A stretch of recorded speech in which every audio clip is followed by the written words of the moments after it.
Hello and welcome back to Burning Questions. My name is Mbali, and today I have two amazing guests, Hermann and Marius. Hi guys, welcome to Burning Questions.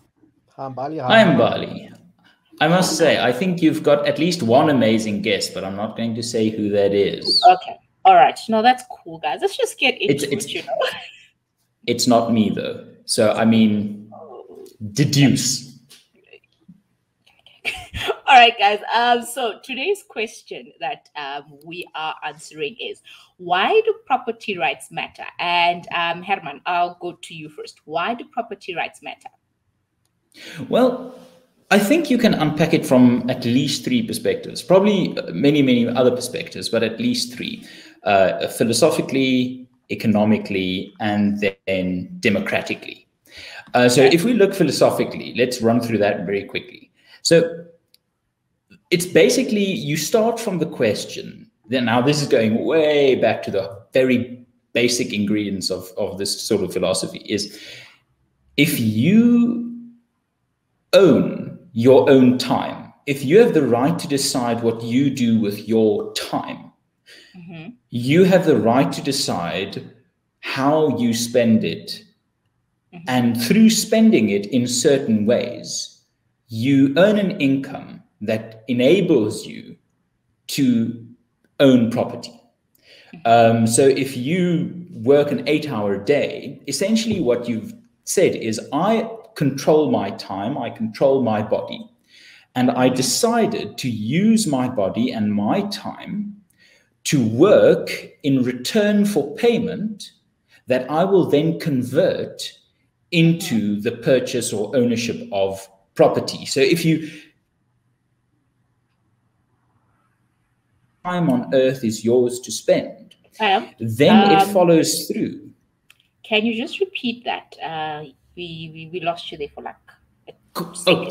So if we start from the premise that your time is yours to spend, you decide what you do with your time, then it follows through that what you spend your time doing in return for the ownership of money or the ownership of some sort of asset belongs to you as much as your time does. Because what you essentially did was you took the time, your life on earth, your body, your labor, and you converted it into your ownership of something, whether it's money or something, something else. You took your time, your talents, those things which are undoubtedly yours, and you applied them to become something over which you have property rights. So if we're going to deny property rights, what you're actually in a very weird philosophical way doing is you're saying to people that what you do with your time, with your life, isn't yours to decide. So I think that's the first philosophical thing as to why it matters, because property ultimately is this manifestation of what you do with your life on earth, with your time and your talents. The second thing is economic. It matters economically. Because the basis of any economy is essentially two parties coming together and giving each other what they want. So if Marius designs, computers, and I want a computer, then I need to be able to have something that Marius wants, something that I own, that is mine, that I can hand over to him so that the computer he designed and built he can hand over to me in exchange. That's the basics of trade, and trade is the basic, foundation of economic activity. So if you can't say this is mine and I want to exchange it for something else that will then become mine, you don't have the basis of trade, and trade being the basis of an economy, you don't have an economy. So if you can't own something, you can't trade it. And then the last thing, and I think Marius will be able to add a lot of stuff here, is it's very important in a democracy. Because if you cannot own something, you're at the mercy of someone else for your home and your car and all those kind of things. And then it becomes a question of at whose mercy are you? In a democracy, you should be at your own mercy. And the risks for not having property rights makes that a very dangerous place. Okay. Marius, what do you think? I think that was very There was an excellent and succinct overview of property rights by Hermann.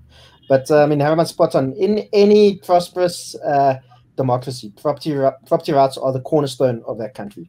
Without property rights, you can forget about a lot of democratic rights that you have. You can forget about any economic prosperity. As Hermann says, if you own something, that gives you dominion over yourself. If you don't own something, you are at the mercy of somebody else. And that was why apartheid was. Apartheid was vile for many reasons. But one of the reasons that made it, one of the most vilest things about apartheid was that black people couldn't own property, and they were at the mercy of the state. And they also, you couldn't sell a home, you couldn't move to where you wanted. And in some ways, that still continues today, especially in former homelands or areas that are, tribal land or whatever what do you want to call it? I mean, Igonyama Trust is a very good example. People there don't own that property. They basically rent property from the Igonyama Trust, basically from the Zulu King. And that isn't the only place in the country where it's like that. And people like that do not, if you can't own your property, there's lots of other things that can happen to you. This is only an anecdotal story, but I have a friend who works out close to Kruger Park. And he was telling me about a colleague of his who went to the chief and asked if he could build a house in a certain part of the land, and the chief said, "Yeah, go ahead." And the guy paid the chief whatever it was, and then the guy, I don't know if he fell out with the chief or the chief decided no, actually he likes that piece of property, and he went and bulldozed the guy's house. And the guy had no recourse because it wasn't his property. But if it had been his land, he would have been able to go to the police, or, the chief probably wouldn't have tried that in the first place. So that just, it's a small example, but shows you why property rights are very important. And if the moves to currently weaken property rights in South Africa are a very bad idea. We can talk about property rights, if anything, need to be strengthened in South Africa. And if South Africa wants to become a prosperous country, we need strong property rights, and that counts for every single South African. Yeah, that's true.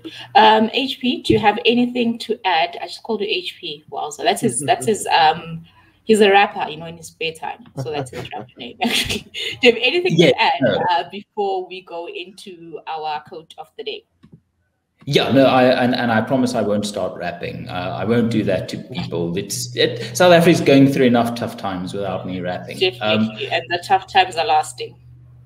Yes, but as Demi says, tough times never last. Only tough people last. Yeah. But that to one side. The thing is, one of the most threatening and dangerous phrases in any language is the two little words, or else.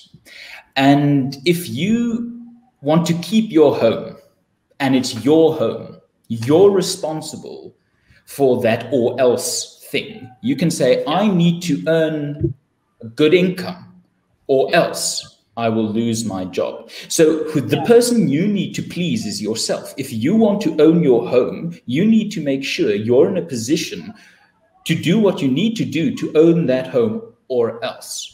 Now, that example that Marius just gave gives a different spin on those two little words, or else.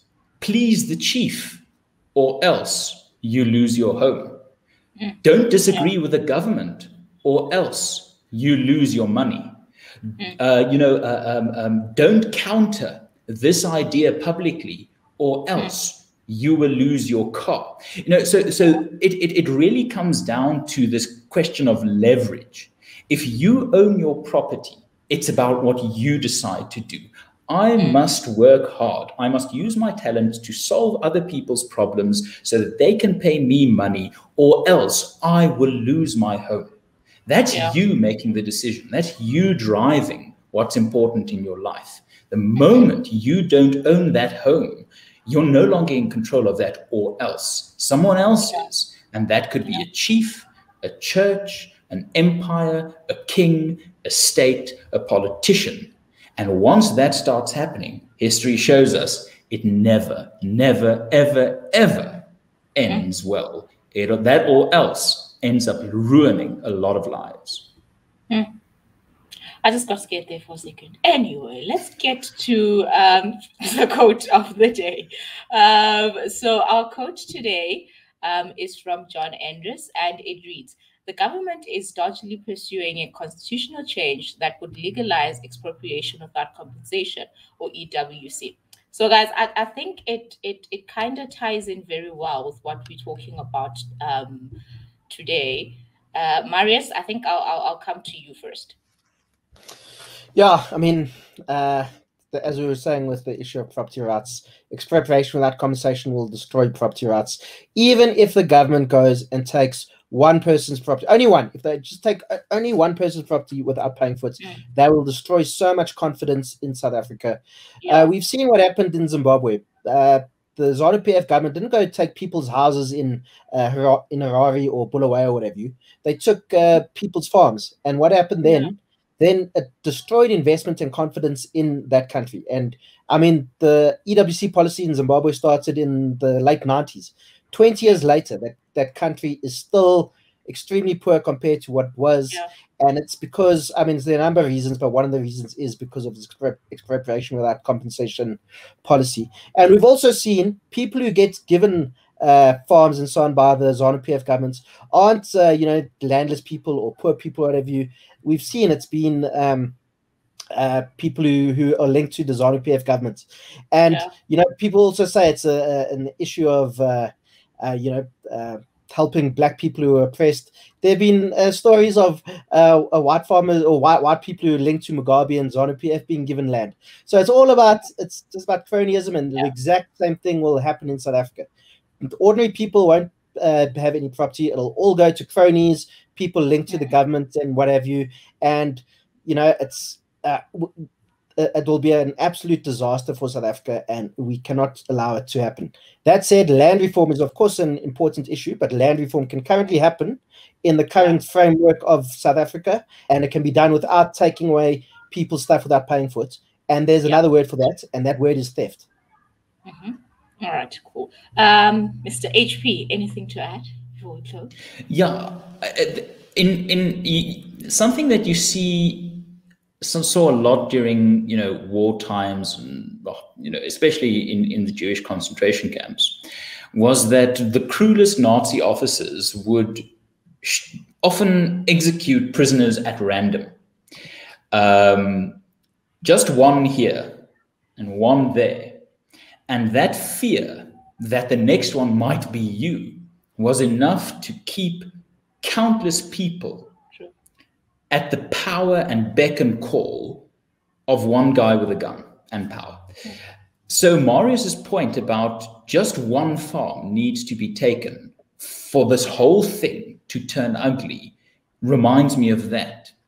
Because it might be that guy's farm now, but if we say the guy with a gun can take life at random, it might be my life next. Just take that sentence and replace life with property, and you start seeing why one instance of someone's property rights being burnt to the ground is a threat to everyone who cares about it. So it's about power in the end. And I think Marius makes an important point. Land reform is one thing, and it's a conversation we can have and we should have. Expropriation with compensation is another thing. It's something that happens across the world. I mean, if you want to build a massive highway and someone's farm is in the way and they don't want to sell it, there is something to be said for giving them the money, even though they don't want to sell, but giving them the money so that they can make a different plan, so that they don't lose that control over the time they spent earning what they needed to have that farm in the first place. So there's land reform and expropriation. Those two things are conversations that can lead to good solutions. Expropriation without compensation is a fancy way of saying your life, your time, your property is not your own. And there's an or else kicking in that even your thinking, your power, your attitudes might not become your own, because we see this sort of theft never gets used for the noble reason stated. And that's why property rights matter. HP and Marius, thank you so much for joining me on this chat. I'm a bit depressed, but it's okay, tough times. do not last. Guys, thank you so much for tuning in. And do remember to catch us on IGTV, on Facebook, and here on YouTube. We'll catch you guys next week, Wednesday.